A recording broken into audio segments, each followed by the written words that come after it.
అందరికీ మరణాత మరణాత మహిమస్వరం కార్యక్రమంను వీక్షిస్తున్న దేవుని పిల్లలైన మీ అందరికీ ప్రభు నామములో శుభములు కలుగును గాక. ప్రతిరోజు ఇదే సమయమునకు ఈ కార్యక్రమమును వీక్షించి దైవాశీర్వాదములు పొందండి. ఇప్పుడు పాస్టర్ సామ్యూల్ సుందర్ రెడ్డి గారు దేవుని వాక్య వర్తమానమును అందిస్తారు. శ్రద్ధగా ఆలకించండి. యెహోషువలో ఉన్నటువంటి క్వాలిఫికేషన్స్ ఏమిటో మనం పరిశీలన చేయాలి ఈరోజు. ఎందుకంటే భక్తుల తీర్మానాలే వారికి సన్మానాలైనటువంటి అంశాన్ని మనం ధ్యానం చేస్తూ ఉన్నాము. భక్తుల తీర్మానాలు, మరి యెహోషువ గారు చేసినటువంటి బలమైనటువంటి తీర్మానం వెనకాల కారణాలు కూడా ఈరోజు మనము ఛేదించాలి, మనము నేర్చుకోవాలి, తెలుసుకోవాలి, అధ్యయనం చేయాలి. ఎందుకంటే వీళ్ళందరూ కూడా, ఈ భక్తులందరూ కూడా ఎలా ఉన్నారు అంటే మనకు మాదిరిగా ఉన్నారు, మందకు మాదిరిగా వీళ్ళు ఉన్నారు. కాబట్టి వీరి జీవితాలు చాలా విషయాలు నేర్చుకోవాలి మనం ఈరోజు, చాలా విషయాలు. దేవునికి స్తోత్రం. మరి యెహోషువ అనేటటువంటి ఈ వ్యక్తిని గురించి ఈరోజు మనం చూస్తూ ఉంటే, మోషే గారి తర్వాత మోషే గారి చేయబడినటువంటి బాధ్యత ఏదైతే ఉన్నదో దానిని ఈయన స్వీకరించాడు. లక్షలాది మంది ప్రజలను నడిపించగలిగాడు, చాలా విజయవంతంగా నడిపించాడు. మోషే గారికి కూడా గమనించాలి, ఎర్ర సముద్రం వచ్చినటువంటి టాస్క్ అలాగే యెహోషువ గారికి కూడా ఒక టాస్క్ వచ్చింది. అదేమిటంటే యోర్దాను నది దాటాలి. అద్భుతముగా దాటారు యోర్దాను నది. ఎంత అద్భుతము! ఎరుకో కోట గోడలు ఉన్నాయి, వాటిని దాటి వెళ్ళాలి. అప్పుడు కూడా యెహోషువ గారే మరి ప్రార్థించగా, వారు 7 సార్లు ప్రదక్షిణం చేయగా ఆ కోడలన్నీ కూడా కూలిపోయినట్టుగా, ఎంత అద్భుతాలు యెహోషువ గారి ద్వారా కూడా దేవుడు జరిగించాడు ఈరోజు మనం గమనించాలి. మరి అలాంటి యెహోషువ గారి గురించిన చరిత్రలో మొట్టమొదటిగా ఈయన ఎక్కడ కనబడుతున్నాడు మనకు అంటే, సంఖ్యాకాండం 13వ అధ్యాయం 16వ వచనంలో, దేశమును సంచరించి చూచుటకు మోషే పంపిన మనుష్యుల పేర్లు ఇవి. అవును, కనాను దేశాన్ని చూడడానికి దేవుడు ఏర్పాటు చేసినటువంటి కొంతమంది పేర్లు ఉన్నాయి. మోషే గారు మరి వారిని పంపినట్టుగా, మరి గోత్రాల్లో గోత్రకర్తలుగా ఉన్నటువంటి వారు, అనగా గోత్రాలలో మరి పేరుగాంచినటువంటి వారిని కొంతమందిని సెలెక్ట్ చేసి పంపించారు. అలా పంపించినటువంటి వారిలో ఈ యొక్క మరి యెహోషువ కూడా ఉన్నట్టుగా మనకు కనబడుతూ ఉంది. చూద్దాం 16వ వచనం. దేశమును సంచరించి చూచుటకు మోషే పంపిన మనుషుల పేర్లు ఇవి. మోషే నూను కుమారుడైన యెహోషువాయు, మోషే నూను కుమారుడైన హోషేయకు యెహోషువను పేరు పెట్టెను. అంటే గమనించాలి, యెహోషువ అనేటటువంటి ఆయనకు మొట్టమొదటిగా ఉన్న పేరు ఏమిటంటే హోషేయ. బైబిల్ గ్రంథంలో హోషేయ గ్రంథం మనకు కనబడుతుంది. ఆ గ్రంథం రాసినటువంటి హోషేయ వేరు, దేవునికి స్తోత్రం. ఇక్కడ యెహోషువ గారికి ఉన్నటువంటి పేరు ఏమిటంటే హోషేయ అనే పేరు ఉండేది. దీనికి మరి ఈయనకు యెహోషువ అని పేరు పెట్టింది కూడా ఎవరంటే మోషే గారే. యెహోషువ అనేటువంటి పేరుకు అర్థము ఏమిటి అంటే, యెహోవా నా రక్షకుడు అని అర్థము. యెహోవాయే నా రక్షకుడు అని అర్థము కలిగినటువంటి రక్షకుడు ఈయన. చాలా అద్భుతమైనటువంటి పేరు ఇది. దేవునికి మహిమ కలుగునుగాక. గమనించాలి, అసలు పేరు హోషేయ, మోషే గారి పెట్టినటువంటి పేరు యెహోషువ. యెహోవా రక్షకుడు అని అర్థం. ఈయనను మరి వేగు చూడడానికి పంపించినటువంటి చరిత్ర ఇక్కడ ఈయన గురించి చెప్పారు. ఏదేమైనా కానీ ఒక ఉన్నతమైనటువంటి బాధ్యత ఈయనకు అప్పగించారు అప్పుడు. అంటే యెహోషువ గురించినటువంటి చరిత్ర మొట్టమొదటికి ఇక్కడ మనకు కనబడుతూ ఉంది. మరి ఈయనలో ఉన్నటువంటి క్వాలిఫికేషన్స్ మనం చూసినట్లయితే కనుక, ఇశ్రాయేలీల ప్రయాణం సాఫీగా జరుగుతూ ఉంది. అలా జరుగుతూ ఉన్నప్పుడు, అనగా నిర్గమాకాండంలోకి వెళదాం ఒకసారి. నిర్గమాకాండం 17వ అధ్యాయంకి వస్తే కనుక, మరి ఎర్ర సముద్రం దాటారు. తర్వాత ఆహారం కావాలంటే మన్నాను దేవుడు కురిపించాడు, పూరేడు పెట్టెలను పంపించాడు. నీరు కావాలంటే 17వ అధ్యాయంలో మరి బండ నుంచి నీరిచ్చారు. ఆహారం వచ్చింది, నీళ్ళు వచ్చాయి. ఆ తరువాత ఈ 17వ అధ్యాయము 8 నుంచి 16 వచనాల్లో మనం గమనిస్తే కనుక, ఒక యుద్ధము చేశారు వారు. మొట్టమొదటిగా ఇశ్రాయేలీయులు చేసినటువంటి యుద్ధము ఎవరితో అంటే అమాలేకీయులతో యుద్ధము చేయడానికి వాళ్ళు సిద్ధపడి ఉన్నారు. మరి ఈ యుద్ధము, అమాలేకీయులతో యుద్ధము చేసేటటువంటి క్రమములో ప్రధానమైనటువంటి పాత్ర ఎవరిది అంటే యెహోషువాదే. కత్తి తిప్పేటటువంటి పాత్ర, యుద్ధ వీరుడుగా, యుద్ధ శూరుడుగా, యుద్ధాన్ని ముందు ఉండి నడిపించినటువంటి మహావీరుడుగా ఎవరు ఉన్నారంటే యెహోషువ ఉన్నాడు. బైబిల్ గ్రంథంలో మనం చూసినట్లయితే కనుక 8వ వచనం 17 నిర్గమాకాండ 17:8 చూస్తే, తరువాత అమాలేకీలు వచ్చి రెఫీదీములో ఇశ్రాయేలీయులతో యుద్ధము చేయగా మోషే యెహోషువతో, గమనించండి, అంతమంది జనాంగం ఉన్నారు కానీ మోషే యెహోషువతో మాట్లాడుతూ ఉన్నాడు. మోషే యెహోషువతో, మన కొరకు మనుషులను ఏర్పరచి వారిని తీసుకుని బాయిలో వెళ్ళి అమాలేకీలతో యుద్ధము చేయము. మోషే గారు యెహోషువ గారికి బాధ్యత అప్పగిస్తూ ఉన్నారు. ఆ బాధ్యత ఏమిటంటే అమాలేకీలతో మనం యుద్ధం చేయాలి. ఆ యుద్ధానికి కొంతమంది వీరులను సిద్ధం చేయి, కొంతమంది జనాంగాన్ని సిద్ధం చేయి, నువ్వు మొత్తం మీద ముందుండి నడిపించు, వారితో యుద్ధం చేయాలి నువ్వు అని యెహోషువకు ఒక బాధ్యత అప్పచెప్పుతూ ఉన్నారు. ఈ జనాంగం ఎవరిది అంటే దేవుని యొక్క జనాంగం. ఇది దేవుని చేత ఏర్పాటు చేయబడినటువంటి జనాంగము ఇశ్రాయేలు, దేవుని ప్రజలు.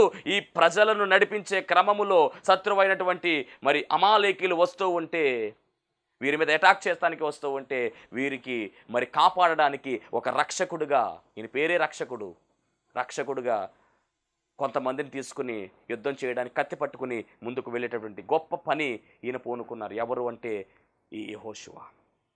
గమనించాలి, రేపు నేను దేవుని కర్రను చేతబట్టుకుని ఆ కొండ శిఖరము మీద నిలిచెదను అంటే మోషే గారేమో కొండ శిఖరం మీద నిలుస్తాడంటే కర్ర పట్టుకుని. యెహోషువ మోషే తనతో చెప్పినట్లు చేసి అమాలేకులతో యుద్ధమాడెను అంటే మొత్తం మీద గురువు గారైనటువంటి మోషే గారి మాట ఆయన వింటున్నాడు. యుద్ధం చేస్తున్నాడు. కొండ కింద యుద్ధం జరుగుతుంది. కొండ మీద ఎవరున్నారంటే మోషే గారు కర్ర పట్టుకుని ఉన్నారు. మోషే, అహరోను, హూరు ఈ ముగ్గురు కూడా కొండ శిఖరం ఎక్కిరి. మోషే తన చెయ్యి పైకెత్తినప్పుడు ఇశ్రాయేలీయులు గెలిచిరి. చాలా అద్భుతం ఏమిటంటే యెహోషువ గారు యుద్ధం చేస్తా ఉన్నారు. ఆ యుద్ధములో కత్తి బాగా తిప్పి శత్రువులను పడగొట్టాలంటే ఎవరి చేతిలో ఉందంటే కొండ పైన ఉన్నటువంటి మోషే గారి చేతిలో ఉంది. మోషే గారి కనుక తన చేతిలో ఉన్న కర్ర పైకెత్తుతూ ఉంటే విజయం వస్తూ ఉంది.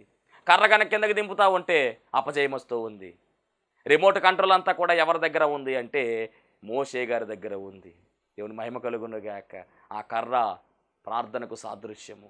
అవును, ప్రార్థన చేస్తూ ఉంటే మనం ఎక్కడ ఉండి ప్రార్థన చేసినప్పటికీ ఎక్కడ ఉన్న సమస్య అయినా కానీ దేవుడు పరిష్కరిస్తాడు. ప్రార్థనకు అంత శక్తి ఉంది. నువ్వు గదిలోకి వెళ్ళి తలుపు వేసి ప్రార్థన చేస్తూ ఉంటే దేవుడు ఖచ్చితంగా కార్యాన్ని జరిగిస్తాడు. రహస్యమైనటువంటి ప్రార్థన ఖచ్చితంగా దేవుడు వింటూ ఉన్నాడు. నీ జీవితంలో ఉన్నటువంటి బలహీనతలు పోవాలన్నా, వ్యాధులు పోవాలన్నా, ఇబ్బందులు పోవాలన్నా నీ జీవితంలో ఖచ్చితంగా ప్రార్థన అనేటువంటి ఆయుధము ఉండాలి. ప్రార్థన అనే వెపన్ మనం ధరించుకుని ఉండాలి. మెలకువగలిగి ప్రార్థన చేయుడి అని లేఖనములో దేవుని మాట తెలియజేస్తుంది. గమనించాలి, దేవుని వాక్యము చాలా స్పష్టముగా మనతో మాట్లాడుతుంది. ఈరోజు ప్రభువే చెప్పారు ఈ మాట, మెలకువ కలిగి ప్రార్థన చేయండి. మీరు శోధనలో పడకుండా ఉండాలి అంటే మెలకువ కలిగి ప్రార్థన చేయండి. ఇదే మన ఆయుధం అయ్యున్నది. ఎవరైతే మోకరించి ప్రార్థన చేయగలుగుతారో వారికి ఉన్నటువంటి సమస్యలన్నీ తొలగిపోతాయి. ఎవరైతే మోకరించి ప్రార్థన చేస్తారో సాతాను యొక్క శక్తుల నుంచి గొప్ప విడుదల జరుగుతుంది. కాబట్టి మీ జీవితంలో ప్రార్థన అనే అనుభవం ఉండాలి. ఇక్కడ మోషే గారు కొండ మీద చేస్తున్నది ప్రార్థన, కొండ కింద యెహోషువ గారు చేస్తున్నది యుద్ధం. యెహోషువ గారి చేతిలో కత్తి ఉంది, అక్కడ మోషే గారి చేతిలో కర్ర ఉంది. ఆ కర్ర ప్రార్థన అయితే ఈ కత్తి దేనికి సాదృశ్యం అంటే వాక్యానికి సాదృశ్యం. అవును, క్రైస్తవ జీవితములో దేవుని పిల్లలుగా పిలువబడుతున్నటువంటి మనకు, విశ్వాసులమైనటువంటి మనకు ఖచ్చితముగా ఈ రెండు అనుభవాలు ఉండాలి. ఒకటి ప్రార్థన అనే అనుభవము, రెండు వాక్యం అనే అనుభవము. ప్రార్థన అనేటటువంటి కర్ర మన దగ్గర ఉండాలి, వాక్యం అనే కత్తి మన దగ్గర ఉండాలి. వాక్యము, ప్రార్థన ఇవి రెండు కూడా విశ్వాసికి రెండు రెక్కలు అని పెద్దలు చెబుతూ ఉన్నారు. గమనించండి, ఒక విశ్వాసికి ప్రార్థన ఒక రెక్క అయితే వాక్యం ఒక రెక్క. ఇవి రెండు కలిగి ఉంటేనే మనము ఎగరగలము. ఎందుకంటే సంఘము ఎదగాలి, ఎగరాలి, ఎగిరి మేఘమెక్కాలి. వారైనటువంటి యేసుక్రీస్తు ప్రభువు వారు మధ్యాకాశములోనికి వచ్చే సమయములో మనము ఎగిరే వారముగా ఉండాలి, ఆయన్ని ఆకర్షించుకునే వారముగా ఉండాలి, ఆయన చేత ఆకర్షింపబడే వారముగా మనం ఉండాలి. అంటే ఇవి రెండు రెక్కలు మన దగ్గర ఉండాలి. ఒకటి ప్రార్థన అనే రెక్క, రెండు వాక్యం అనే రెక్క. ఇక్కడ అమాలేకీలతో యుద్ధము జరుగుతుంది. అమాలేకు అంటే ఎవరు అంటే కనుక సాతానుకు సాదృశ్యంగా, శరీరానికి సాదృశ్యంగా ఉన్నారు. గమనించాలి, శరీరానికి సాదృశ్యం అమాలేకీయులు. ఈ శరీరం అనేటటువంటి ఈ యొక్క శత్రువును మనము జయించాలి అంటే మన జీవితంలో ఖచ్చితంగా ప్రార్థన అనేటటువంటి అనుభవము, వాక్యం అనే అనుభవం ఉండాలి. ఎందుకంటే ఆత్మ శరీరమునకు, శరీరము ఆత్మనకు రెండు కూడా వ్యతిరేకంగా, విరోధముగా ఉన్నాయి. శరీరాన్ని మనం జయించాలంటే మన దగ్గర ఈ 2 వెపన్స్ ఉండాలి. ఒకటి ప్రార్థన ఉండాలి, 2 వాక్యం ఉండాలి. ఇక్కడ ఈ యుద్ధము అలాగే జరుగుతూ ఉంది. ఏదేమైనప్పటికీ మోషే గారు తన కర్ర దింపుతూ ఉంటే కింద అపజయం వస్తుంది. చివరికి ఏం జరిగింది అంటే గనుక, ఆఖరిగా మనం గమనిస్తే గనుక గొప్ప జయమే వచ్చినట్టుగా యుద్ధములో 16వ వచనం, అమాలేకీయులు తమ చేతిని యెహోవా సింహాసనము విరోధముగా ఎత్తిరి కనుక యెహోవాకు అమాలేకీయులతో తరతరములకు యుద్ధమనెను. గెలిచినటువంటి మాట మనకు కావాలి అంటే కనుక 13వ వచనం చూద్దాం. ఇట్లు యెహోషువ కత్తి వాడి చేత అమాలేకు రాజును అతని జనులను గెలిచెను. ఎవరు గెలిచారు? యెహోషువ గెలిచాడు. అంటే యెహోషువ గెలిచాడు అంటే కనుక గమనించండి, అక్కడున్న ఇశ్రాయేలీయులందరూ కూడా యుద్ధములో విజయాన్ని సాధించారు, యుద్ధములో జయమును అందుకొని ఉన్నారు. ఈరోజు ఈ యెహోషువకు దేవుడు విజయం ఇచ్చేశాడు. ఎంత విజయం ఇచ్చాడు! అమాలేకీయులతో యుద్ధములో యుద్ధ వీరుడుగా, యుద్ధ శూరుడుగా, యుద్ధాన్ని గెలిచినటువంటి వాడుగా మనకు కనబడుతున్నాడండి ఈ యెహోషువ. ఇతని పేరులో ఉన్నటువంటి అర్థము యెహోవాయే రక్షకుడు అని అర్థము. రక్షకుడు అనే మాట కనబడుతూ ఉంది. విజయాన్ని కూడా అందుకున్నాడు. రెండవదిగా మనం గమనిస్తే ఈ యెహోషువ యుద్ధ వీరుడు మాత్రమే కాదు, రెండవదిగా పరిచారకుడుగా కనబడుతూ ఉన్నాడు. నిర్గమకాండము 24వ అధ్యాయం 13వ వచనము, మోషే గారి తర్వాత ఎందుకు ఇంత ఆధిక్యమైనటువంటి స్థాయి దేవుడు ఇచ్చాడు అంటే కనుక రెండో లక్షణం చూద్దాం. 24:13లో రాయబడినటువంటి మాట, పరిచారకుడుగా ఉన్నాడు. ఎందుకు గమనించండి, ప్రజలను కాపాడేటటువంటి, రక్షించేటటువంటి ఒక క్వాలిటీ ఈయనలో ఉంది. అందుకే దేవుడు ఏర్పాటు చేసుకున్నాడు. రెండవది పరిచారకుడుగా కనబడుతున్నాడు. 24:13 చూద్దాం. 24:13 నిర్గమకాండం. మోషేయు అతని పరిచారకుడైన యెహోషువాయు లేచిరి. మోషే దేవుని కొండ మీదకి ఎక్కెను. మోషేయు అతని పరిచారకుడైన యెహోషువ అంటే పరిచారము చేసేటటువంటి వాడుగా, పరిచర్య చేసేవాడుగా కనబడుతూ ఉన్నాడు. గమనించండి, మనము కూడా ఇట్టి లక్షణము కలిగి ఉండాలి. పరిచారము చేసేవారముగా ఉండాలి తప్ప చేయించుకునే వారముగా మనం ఉండకూడదు. దేవుడు ఏది ఇష్టపడుతూ ఉన్నాడు, యేసుక్రీస్తు ప్రభువారు ఏది ఇష్టపడుతూ ఉన్నాడంటే పరిచారము చేసేవారుగా మనం ఉండాలని ఇష్టపడుతూ ఉన్నాడు ఆయన. ఎందుకంటే ఆయన అన్నటువంటి మాట, నేను పరిచారము చేయించుకోవడానికి రాలేదు, చేయడానికే వచ్చాను. అది మనం కలిగి ఉండాలి. యెహోషువ ఆ దీనత్వాన్ని కలిగి ఉన్నాడండి. ధీరత్వాన్ని కలిగి ఉన్నాడు. మొట్టమొదటిగా ధీరత్వాన్ని కలిగి ఉన్నాడు. 2 దీనత్వాన్ని కలిగి ఉన్నాడు. ధీరత్వం అంటే యుద్ధములో విజయం సాధించాడు. నేను యుద్ధములో విజయం సాధించాను అనేటటువంటి గర్వము ఎక్కడా లేదు. నాశనానికి ముందు గర్వము నడుస్తుంది. ఒకవేళ నీవు కూడా అదే స్థితిలో ఉన్నావేమో, నేనే గొప్ప అనేటటువంటి ఆలోచన నీలో ఉందేమో, జాగ్రత్త. మనము ఒదిగి ఉండాలి, అణిగి ఉండాలి.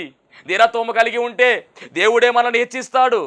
యెహోషువలో ఉన్నటువంటి రెండవ లక్షణము దీనత్వము, అనగా పరిచారము చేసేవాడుగా ఉన్నాడు. అంత గొప్ప వీరుడైనప్పటికీ, అంత గొప్ప శూరుడైనప్పటికీ ఎక్కడా కూడా నేను గొప్పవాడిని అనే మాట అనలా. అలాంటి లక్షణము ఈయనలో ఉంది. అందుకే సెలెక్ట్ అయ్యాడు. మోషే గారి తర్వాత మోషే గారి యొక్క క్యారెక్టర్లో మరి ఈయన సెలెక్ట్ అవ్వడం మనం చూస్తున్నాం. 3వ లక్షణం, నమ్మకమైన సేవకుడుగా ఆయన కనబడుతూ ఉన్నాడు. ఎంత నమ్మకమైన వాడు అంటే మనం ఇందాక మాట్లాడుకున్నాం. వేగు చూడడానికి పంపించినటువంటి సమయములో 12 మంది వెళ్ళారు వేగు చూడడానికి. 40 రోజులు ప్రయాణం చేశారు. 40 రోజులు అక్కడ ఉండి వేగు చూచారు. అంటే ఆ దేశం ఎలాగుంది, ఆ దేశంలో జనులు ఎలాగున్నారు, పాలుదేలు ప్రవహించేటటువంటి దేశమైనటువంటి కనాను దేశము ఏ రీతిగా ఉంది, మనం ఉండడానికి అది యోగ్యంగా ఉంటుందా, అక్కడ పండేటటువంటి పంటలు ఏమిటి, అక్కడ ఉండేటటువంటి మనుషులు ఎవరు, అక్కడ మాట్లాడే భాష ఏమిటి, వారి యొక్క నాగరికత ఎలా ఉంది, వారి యొక్క వ్యవహారికత ఎలా ఉంది, వారి వస్త్రధారణ ఎలా ఉంది, ఇవన్నీ పరిశీలన చేయాలి. ఎంతమంది వెళ్ళారు అంటే 12 మంది వెళ్ళారు. 12 గోత్రాల నుంచి గోత్రానికి ఒక్కొక్కరు చెప్పున వెళ్ళారు 12 మంది. ఈ 12 మంది చెప్పేటటువంటి సమాచారం మీద మిగిలినటువంటి జనులు ఆధారపడి ఉన్నారు. అంటే ఎంత సిన్సియర్గా ఉండాలి వీరు, ఎంత చక్కగా ఉండాలో గమనించండి. అంటే వెళుతున్నటువంటి వీరు ఒక బాధ్యత కలిగి ఉండాలి. ఒక బాధ్యతమైనటువంటి పనిని మోషే గారి ద్వారా దేవుడు అప్పగిస్తున్నాడు. ఆ 12 మంది చెప్పేటటువంటి సమాచారం చాలా విలువైన సమాచారం. అది లక్షలాది మంది ప్రజలు వింటారు ఆ సమాచారం. అంటే వీళ్ళ దేశానికి వెళ్ళకముందే అక్కడ ఏముందో తెలుసుకోవడానికి పంపిస్తున్నారు. నమ్మకంగా ఉండాలా ఉండకూడదంటే నమ్మకంగా ఉండాలి. అలా వెళ్ళినటువంటి వారిలో ఈ యెహోషువ కూడా ఉన్నాడు. నూను కుమారుడైనటువంటి యెహోషువ అని రాయబడింది. చూద్దాం. మోషే యెహోవా మాట విని పారాను అరణ్యము నుండి వారిని పంపెను. వారందరూ ఇశ్రాయేలీయులలో ముఖ్యులు. వారి పేర్లు ఏమనగా, రూబేని గోత్రమునకు జక్కూరు కుమారుడైన షమ్మూయ, షిమియోను గోత్రమునకు హోరీ కుమారుడైన షాపాతు, యోధా గోత్రమునకు ఎపెన్నె కుమారుడైన కాలేబు. యోధా గోత్రానికి కాలేబు గారు వెళుతున్నారు.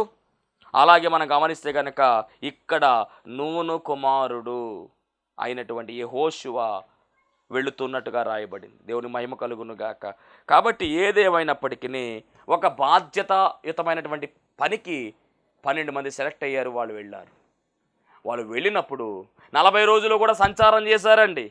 40 దినాలు సంచారం చేసినట్టుగా ఈ మాట మనకు కావాలి అంటే బైబిల్ గ్రంథంలో రాయబడింది. 13:25 చూద్దాం. సంఖ్యాకాండం 13:25 ప్రతి వచనం కూడా రాయబడింది. వారు 40 దినములు ఆ దేశమును సంచరించి చూచి తిరిగి వచ్చిరి. 40 days, 40 దినాలు రౌండ్ వేసేసారు మొత్తాన్ని. అక్కడ పండే పంటలు ఏమిటి, అక్కడ తినేటటువంటి తిండి ఏమిటి, కట్టుకునే బట్ట ఏమిటి, అక్కడ ఉన్నటువంటి వారు వేసుకునే బట్టలు ఏమిటి, వారి ఇల్లులు ఎలాగ ఉన్నాయి, ఏ ఇంట్లో నివసిస్తున్నారు, వారి మాట తీరు ఎలా ఉంది, వారి ఆవేశం ఎలాగుంది, వారి మంచితనం ఎలాగుంది, ఇవన్నీ గ్యాదర్ చేశారండి మొత్తానికి. వచ్చి సమాచారం ఇస్తున్నారు. ఆ సమాచారం ఏమిటంటే 13:37 చూద్దాం ఒకసారి. గమనించడం ఒక మాట, దేవుడు ఇస్తానన్నటువంటి దేశం ఇది. 13:31 వాళ్ళు అంటున్నారు చూడండి. 30 నుంచి చదువుదాం. అయితే అతనితో కూడా పోయిన ఆ మనుష్యులు, 37 చదువుదాం.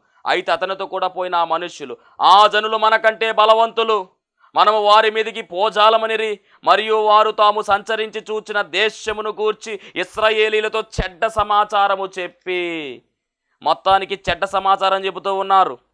ఎక్కడి నుంచి రాయబడి ఈ మాటలంటే కనుక 26 నుంచి. అట్లు వారు వెళ్ళి పారాను అరణ్య దేశమందు కాదేశులోనున్న మోషే అహరోనుల యొద్దకును ఇశ్రాయేలీయుల సర్వసమాజం వద్దకును వచ్చి వారిని ఆ సర్వసమాజమునకు సమాచారము తెలియజెప్పి ఆ దేశపు పండ్లను వారికి చూపించి వారు అతనికి తెలియపరిచినది ఏమనగా, నీవు మమ్మును పంపిన దేశము వెళ్ళితిమి, అది పాలు తేనెలు ప్రవహించు దేశమే, దాని పండ్లు ఇవి. అయితే ఆ దేశములో నివసించే జనులు బలవంతులు. చూడండి ఎంత సమాచారం చెప్తున్నారో.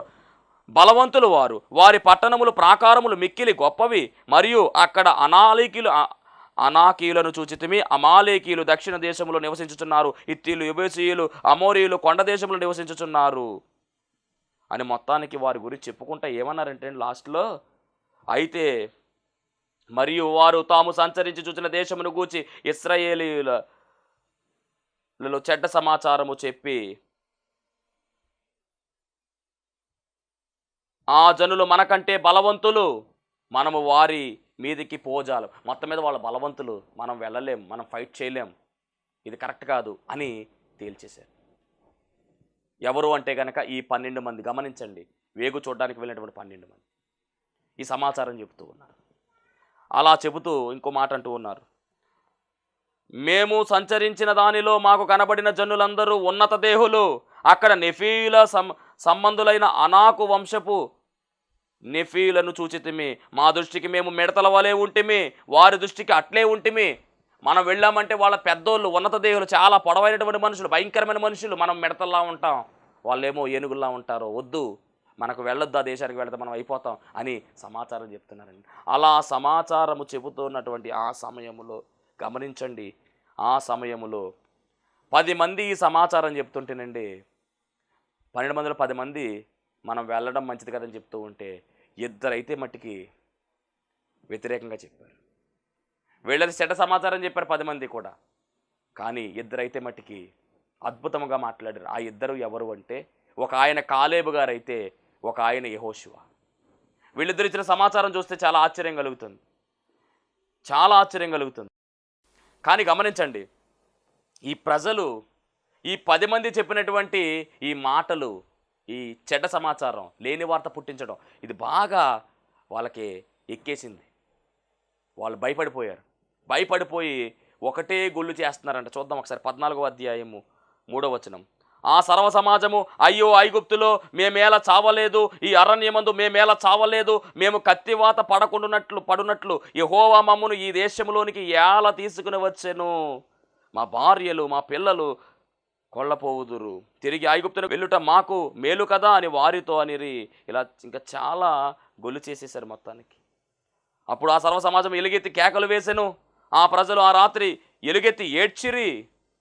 మరియు ఇశ్రాయేలీలందరూ మోషే అహరోనులపై సనుక్కొనిరి. మొత్తానికి ఈ 10 మంది కలవరాన్ని పుట్టిస్తే 2 మట్టికి లేచండి నిలబడి వారు మాట్లాడుతున్నటువంటి మాటలు మనం గమనిస్తే 14:6లో చూసినట్లయితే కనుక 14:6 మోషే అహరోనులు ఇశ్రాయేలీల సర్వసమాజ సంఘము ఎదుట సాగిలపడిరి. అప్పుడు దేశమును సంచరించుచిన వారిలో నూను కుమారుడగు యెహోషువాయు యెఫున్నె కుమారుడైన కాలేబును బట్టలు చింపుకొని 12 మంది వెళ్ళారు. ఆ 12 మందిలో 10 మంది చట సమాచారం చెప్తే 2 అయితే మట్టికి లేచి నిలబడి వారు చెప్పినటువంటి మాటలు, నిజంగా విన్నటువంటి మాటలు అబద్ధమని చెప్పి వాళ్ళు బట్టలు చింపుకొని ఇద్దరు ఎవరంటే యెహోషువ గారు ఉన్నారు, అలాగే కాలేబు గారు ఉన్నారు. బట్టలు చింపుకొని ఇశ్రాయేలు సర్వసమాజముతో మేము సంచరించి చూసిన దేశము మిక్కిలి మంచి దేశము. వారు చెడ్డ దేశం అని చెప్పారు, వీళ్ళిద్దరూ మంచి దేశం అని చెప్తున్నారు. మంచి దేశం, మిక్కిలి మంచి దేశం, అది పాలు తేళ్లు ప్రవహించే దేశము. మెట్టుకు యెహోవా మీద తిరుగుబడకుడి, ఆ దేశ ప్రజలకు భయపడకుడి, వారు మనకు ఆహారమగుదురు, వారి నీడ వారి మీద తొలగిపోయెను. యెహోవా సర్వసమాజము వారిని రాళ్లతో కొట్టి చంపవలెననగా. గమనించండి, మొత్తానికి యెహోవా మనకు తోడుగా ఉన్నాడు, కంగారు పడదని చెప్తా ఉంటే సర్వసమాజం అంతా కూడా ఏం చేస్తున్నారంటే వీళ్ళిద్దరిని కూడా రాళ్లతో కూడా చంపేద్దామని చెప్పి ప్రయత్నం చేస్తూ ఉన్నారు. అంటే ఆ 10 మంది చెప్పినటువంటి సమాచారాన్ని వాళ్ళు విన్నారు, ఈ ఇద్దరు చెప్తున్న సమాచారాన్ని వినడానికి వాళ్ళు అంగీకరించట్లా. కానీ వీళ్ళు నిజం మాట్లాడుతూ ఉన్నారు, దేవుడు చెప్పినటువంటి మాట వీళ్ళు నిజం మాట్లాడుతూ ఉన్నారు, సత్యం చెప్తూ ఉన్నారు. అయినప్పటికీ కూడా వారిని లెక్క చేయట్లా, చంపేద్దామని ప్రయత్నం చేస్తుంటే ఈరోపు దేవుడు ఆయన ఎంటర్ అయ్యారు. 29వ వచనం, మరియు యెహోవా మోషే అహరోనులకు ఇలాగూ సెలవిచ్చెను, నాకు విరోధముగా సనుగుచుండు ఈ చెడ్డ సమాజమును నేను ఎంతవరకు సహించవలెను? ఇశ్రాయేలీయులు నాకు విరోధముగా సనుగుచున్న సనుగులను విన్నాను సనుగులను, కాబట్టి వీరిని లేకుండా చేస్తానిక అని చెబుతూ ఉన్నాను. అప్పుడు అంటున్నటువంటి మాట, ఇక్కడ ఉన్నటువంటి ఈ జనాంగము వీరెవరూ కూడా పాలు తేనెలు ప్రవహించే దేశానికి వెళ్ళరు. 2 మాత్రమే వెళతారు. ఆ 2 ఎవరు అంటే కనుక యెహోషువ, రెండవది కాలేబు. ఈ తరములో ఉన్నటువంటి వారు ఎవరు కూడా వెళ్ళరు, తరువాత తరం వారు వెళతారు. కాబట్టి 40 సంవత్సరాలు అరణ్యములో తిరిగి రాలిపోయారని వాళ్ళందరూ కూడా. జాగ్రత్త, సనుగుడనేటువంటి లక్షణం మనలో ఉండకూడదు. దేవుని దూషించే వారంగా మనం ఉండకూడదు, దేవుని ద్వేషించే వారంగా మనం ఉండకూడదు. జాగ్రత్త, చాలా జాగ్రత్తగా మనము జీవించాలి. దేవుని మీద భయభక్తులు కలిగి ఉండాలి, వినయ మనసు కలిగి ఉండాలి, విధేయత కలిగి ఉండాలి.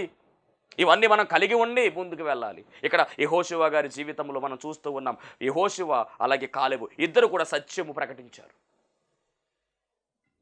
29వ వచనంలో, మీ శవములు ఈ అరణ్యములో రాలును, మీ లెక్క మొత్తము చెప్పున మీలో లెక్కింపడిన వారందరూ, అనగా 20 ఏండ్లు మొదలుకొని పై ప్రాయము కలిగి నాకు విరోధముగా సనిగిన వారందరూ రాలిపోవుదురు.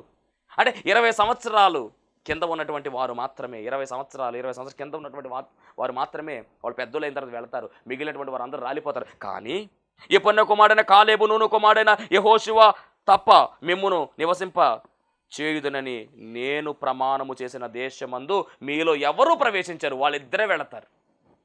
ఎంత గొప్ప మాట ఇది! ఎందుకు అంటే కనుక వీళ్ళు ఆ దేశమును సంచరించి అద్భుతమైనటువంటి సమాచారం పట్టుకొచ్చారండి. అలా చెప్పినటువంటి వారిలో ఎవరు ఉన్నారంటే ఈ యెహోషువ గారు కూడా ఉన్నారు. అయితే ఆ దేశము సంచరించి చూసిన మనుషుల్లో నూను కుమారుడు యెహోషువ, యెఫున్నె కుమారుడు కాలేబును బ్రతికిరి, మిగిలిన వాళ్ళందరూ కూడా చనిపోయినట్టుగా మనం చూస్తూ ఉన్నాం. దేవునికి స్తోత్రం. ఏదేమైనప్పటికీ మొత్తానికి మనం గమనిస్తే ఇక్కడ జరుగుతున్నటువంటి విషయం ఏమిటంటే, యెహోషువ తాను చేసినటువంటి పాత్ర నమ్మకమైనటువంటి సేవకుడుగా కనబడుతూ ఉన్నాడు. మరలా మన అంశంలోకి వచ్చేద్దాం. యెహోషువ అమాలేకులతో యుద్ధము చేసిన దానిలో యుద్ధవీరుడుగా ఉన్నాడు. రెండవది పరిచారము చేయడంలో పరిచారకుడుగా ఉన్నాడు. మూడవది నమ్మకమైన సేవకుడుగా ఉన్నాడు. దేవునికి కావాల్సింది ఎవరు అంటే నమ్మకమైన సేవకులు కావాలి, నమ్మకత్వము కావాలి. నమ్ముట నీ వలనైతే నమ్మువానికి సమస్తము సాధ్యమే. నమ్మిక మాత్రముంచుము, కేవలము నమ్మిక మాత్రముంచుము. బైబిల్లో ఉన్నటువంటి మాట ఇది. నమ్మిక మాత్రముంచు చాలు, ఏ కార్యమైనా జరుగుద్ది. జరగదా? జరుగుతుంది. మనకు అసాధ్యమేమో, కానీ సమస్తము సాధ్యమే ఆయనకు. ఆయన ఏదైనా చేయగల సామర్థ్యం కలిగిన దేవుడు. ఆయనకు అసాధ్యమైనది ఏదీ లేదు, సమస్తము సాధ్యమే. నువ్వు నమ్మితే చాలు. ఇక్కడ నమ్మకమైనటువంటి సేవకుడిగా యెహోషువ అక్కడ ఆ దేశంలో ఏదైతే ఉన్నదో అదంతా చెప్పాడు. అంత మాత్రమే కాదు, దేవుడే చూచుకుంటాడు, విజయమిస్తాడు మనకు అని చెప్పినటువంటి వారుగా ఈ యొక్క యెహోషువ కనబడుతూ ఉన్నాడు. ఇది 3వ లక్షణము, నమ్మకమైనటువంటి సేవకుని యొక్క లక్షణం. దేవునికి మహిమ కలుగునుగాక. ఎంత అద్భుతమైనటువంటి మాట. ఏదేమైనప్పటికీ మరి యెహోషువ మోషే తర్వాత నాయకుడిగా రావడానికి కారణాల్లో 4వ కారణం ఏమిటంటే, ఈయన సమర్థుడైన గొప్ప నాయకుడు అని రాయబడింది దీని గురించి. సమర్థుడైన గొప్ప నాయకుడు అంటే మోషే గారి తర్వాత ఎవరిని నాయకుడిగా నియమించాలి అంటే ఒక సమర్థుడు ఉన్నాడు. ఆ సమర్థుడు ఎవరు అంటే, సమర్థత కలిగినటువంటి గొప్ప నాయకుడు ఎవరంటే ఈ యొక్క యెహోషువ. మహాపరిశుద్ధుడ, మహిమగల దేవ, ప్రేమ స్వరూపి, దయగల యేసుక్రీస్తు ప్రభువాని ఘనమైన నామానికి వందనాలు, స్తోత్రాలు, స్తుతులు చెల్లించుకుంటూ ఉన్నాం. భక్తుల తీర్మానాలే వారికి సన్మానాలని ప్రభువా, మీరు మాట్లాడినటువంటి ప్రతి మాటను కూడా ప్రభువా ఈ బిడ్డల జీవితంలో ఫలింపులోనికి తీసుకురమ్మని అడుగుతూ ఉన్నాను తండ్రి. వారికి రావాల్సిన దీవెనలు, కావలసినటువంటి అంశములు, జరగవలసినటువంటి కార్యాలు అన్నిటినీ కూడా సఫలపరచండి దేవా, నీకు వందనాలు. బలహీనతలు తొలగించండి, బలపరచండి. కార్యాలలో ప్రభువా విజయము దయచేయండి. ఏ బాధతో, ఏ బలహీనతతో ఈ ప్రార్థనలో ఏకీభవిస్తున్నారో, శాంతి లేక, సమాధానం లేక నాయన అప్పుల బాధల్లో ఉన్నటువంటి వారి విషయమే కూడా ప్రార్థన చేస్తూ ఉన్నాను. ఈ బిడ్డలను తండ్రి ప్రతి విషయంలో కూడా మీరే ఆదుకొని దీవించి కృప చూపించుమని, సహాయము దయచేయమని యేసు నామములో అడుగుచున్నాను పరమ తండ్రి, ఆమేన్. అందరికీ మరణాత. దేవునికి స్తోత్రం. అందరికీ వందన మరణాత తెలియజేస్తూ ఉన్నాను. మరణాత మహిమస్వరం అనే ఆధ్యాత్మిక కార్యక్రమాన్ని వీక్షిస్తున్న మీ అందరికీ కూడా మరి ఒక పర్యాయము ప్రభు పేర వందన మరణాత తెలియజేస్తూ ఉన్నాను. మరి ఈ కార్యక్రమము ఎంతో ఆశీర్వాదంగా ఉందని, ఈ కార్యక్రమం ద్వారా ఎన్నో మేళ్లు పొందుకున్నామని మరి మీరు అందరూ కూడా ఫోన్ కాల్ చేస్తూ ఉన్నారు. చాలా సంతోషము. ఎన్నో అద్భుత ఆశ్చర్యకార్యాలు దేవాదేవుడు ఈ కార్యక్రమం ద్వారా జరిగిస్తూ ఉన్నారు. దేవుని నామమునికి మహిమ కలుగునుగాక. మరి మీరు చూస్తున్నటువంటి ఈ యొక్క షెడ్ గురించి గతంలో మీకు చెప్పడం జరిగింది. యజమానుడు మరి దీన్ని బేరం పెట్టారని చెప్పేసి, దీన్ని తీసుకుంటే ఇక్కడ ఆరాధన జరుగుతుంది, లేకపోతే మనం బయటికి వెళ్ళాలనేటువంటి పరిస్థితిని మీకు చెప్పినందుకు చాలామంది మరి సహకరించారు. కొంతమంది మరి అమౌంట్ పంపించడం జరిగింది, అలాగే ప్రార్థన చేయడం జరిగింది. దేవుని మహాకృపను బట్టి పంపించినటువంటి అమౌంట్, కొంత అమౌంట్ మరి యజమానుడికి కట్టడం జరిగింది. ఇంకా చాలా అమౌంట్ మనము వారికి ఇవ్వాల్సి ఉంది. కనుక మరి ఈ కార్యక్రమాన్ని వీక్షిస్తున్నటువంటి మీకు ఎవరికైనా కనుక ప్రేరేపణ కలిగినట్లయితే కనుక మరి మీ వంతు సహకారాన్ని అందించండి. ఈ దీన సేవకునికి మీ యొక్క సహకారం అందించి ఈ సేవను మరి ముందుకు వెళ్ళేలాగా సహకరించవలసిందిగా ప్రభు పేరు తెలియజేస్తూ ఉన్నాను. మీకు ఎవరికైనా కనుక మరి ప్రేరేపణ కలిగినట్లయితే కనుక స్క్రీన్ మీద కనపడుతున్నటువంటి ఆ నెంబర్కి ఫోన్పే చేయండి, లేదా ఫోన్ చేసినట్లయితే కనుక నేనే స్వయంగా మాట్లాడతాను. మీ సహకారాన్ని అందించండి. ప్రభు పనిలో మీరు కూడా పాలి భాగస్తులు కావాల్సిందిగా ప్రభు పేరు తెలియజేస్తున్నాను. అందరికీ మరణాత.